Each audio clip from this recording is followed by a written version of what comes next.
Entre deux tournages de Zouil, Le Cercle des 7, le nouveau grand jeu diffusé en prime sur TF1 à partir de ce vendredi 9 juin, Arthur se confie avec humour et enthousiasme.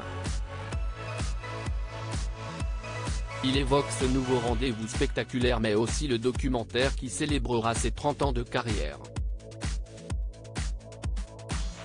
Interview. Mi-mars. Arthur met en boîte 3 émissions de Zouil, un nouveau grand jeu tourné dans un décor hors norme avec sa roue géante de 12 mètres de diamètre et tournant à 12 km/h dans laquelle prennent place les personnalités expertes aidant un candidat anonyme, assis au centre, à répondre à des questions et gagner de l'argent. Profitant d'une pause, il répond à nos questions, évoquant cette nouvelle expérience, mais aussi son appétence pour le jeu, sa légion d'honneur et le documentaire que diffusera bientôt TF1 pour célébrer ses 30 ans de télé. Arthur raconte sa gamelle sur le tournage de Zouil. Je me suis ouvert le genou télé loisirs, c'est la première fois que vous acceptez d'animer un programme que vous ne produisez pas. Arthur, j'ai trouvé le format tellement génial que j'aurais été vexé qu'il le propose à quelqu'un d'autre. On vous sent effectivement très excité lors du tournage.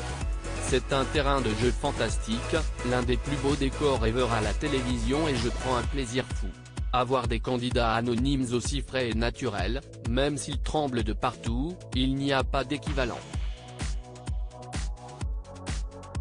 Et c'est très agréable de voir les artistes, hors promo, s'amuser vraiment. Gérard Jugnot s'est éclaté alors qu'il est plutôt ronchon en général. Présenter un jeu dans un décor aussi spectaculaire, est-ce si simple ?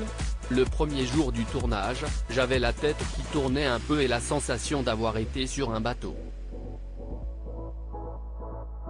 Pourtant, je suis le seul qui ne tourne pas sur le plateau, les 7 célébrités, assises sur un fauteuil virevoltent comme sur un manège, note de la rédaction, mais il y a un écran qui en donne l'illusion.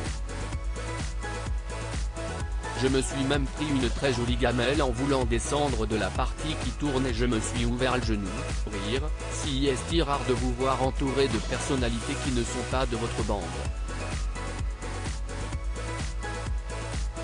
TF1 voulait que je m'amuse avec des invités que je n'ai pas l'habitude d'avoir à mes côtés comme Bernard Werber, Valérie Trierweiler, Caroline Anglade, Gérard Jugnot ou Michel Saran. Par sécurité, j'ai aussi 1 ou 2 potes dans chaque émission, dont Arnaud Saméré, Baptiste Le Caplin ou Elie Semoun.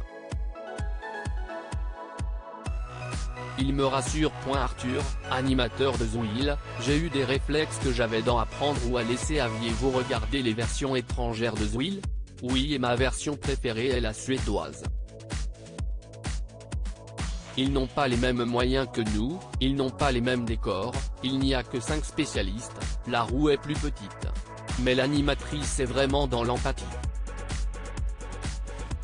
J'ai bien aimé la présentation par Michael McIntyre, l'animateur de la version originale, britannique, diffusée depuis 2020, note de la rédaction, mais il anime des versions plus courtes, de 58 minutes. Nous, c'est 2 heures avec 2 finales. C'est assez hypnotique. Les questions s'enchaînent et on a envie de savoir. Pourquoi avoir voulu tourner en public contrairement aux autres versions à l'étranger? C'était évident pour moi d'installer du public à 5 mètres de haut même s'il n'est quasiment pas filmé, sans personne, note de la rédaction, parce que c'est très important pour les artistes d'entendre des rires. Dans les autres émissions, ce sont des rires enregistrés où le public regarde sur des écrans dans une autre pièce.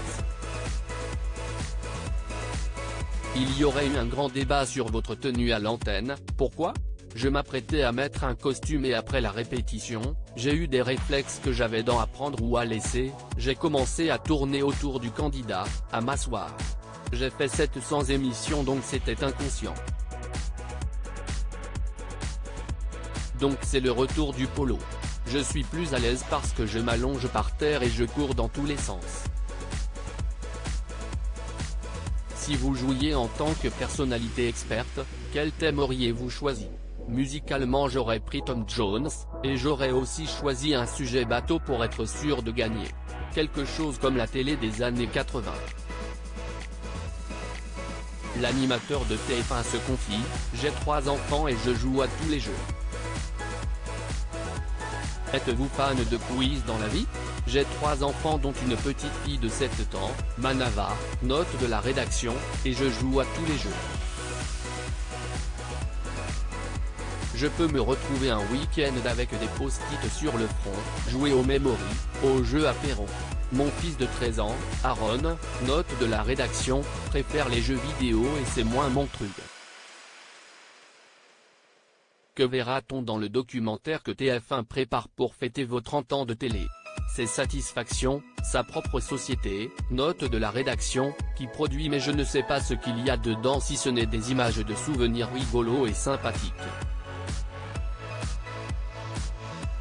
On ne découvrira rien sur ma vie, ça serait très chiant. Mais j'ai bien compris le message de TF1, faire un hommage funèbre dans un documentaire qu'on met de côté si jamais je clame. Rire.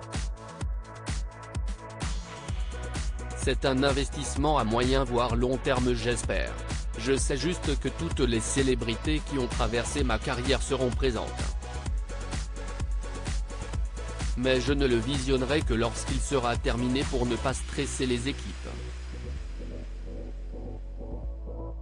Vous avez été promu chevalier de la Légion d'honneur en janvier dernier.